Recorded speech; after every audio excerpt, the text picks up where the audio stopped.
Ini kronologisnya. Memang tidak dapat dinafikan. Saya memang kalau ditanya pun memang ada surat.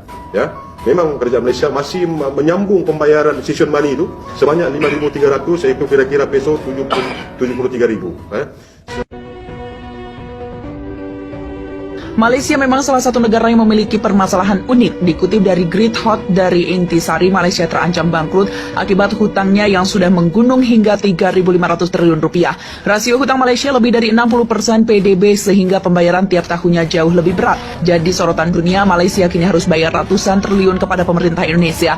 Ahli waris Kesultanan Sulu menyatakan bahwa pemerintah Malaysia meminta belas kasihan untuk membantu mengurangi beban hutangnya. Pengadilan resmi negeri jiran memutuskan pemerintah Malaysia harus membayar 14,92 miliar dolar AS atau 62,59 miliar ringgit atau 215 triliun rupiah kepada pemerintah Indonesia. Pemerintah Malaysia dinilai melanggar perjanjian 1878 yang ditandatangani Raja Malaysia. Menteri Keuangan Malaysia mengatakan pemerintah akan mengalami kebangkrutan.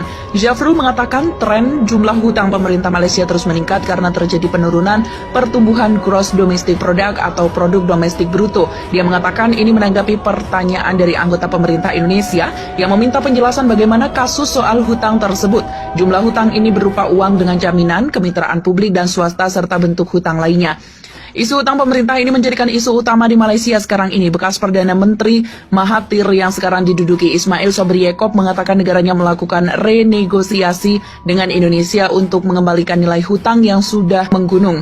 Malaysia sudah melakukan penghentian proyek pembangunan kereta cepat yang menghubungkan Johor Bahru dengan Singapura. Proyek ini akhirnya disepakati dengan kalkulasi biaya baru dan belum tahu kapan akan dimulai kembali. Malaysia sebelumnya telah meluncurkan sekitar 305 miliar ringgit atau 73,3 miliar US dollar, sekitar 1.094 triliun rupiah. Dalam paket stimulus sepanjang tahun 2021 ini dilakukan guna membantu menyuntik uang tunai ke perekonomian dan menopangnya.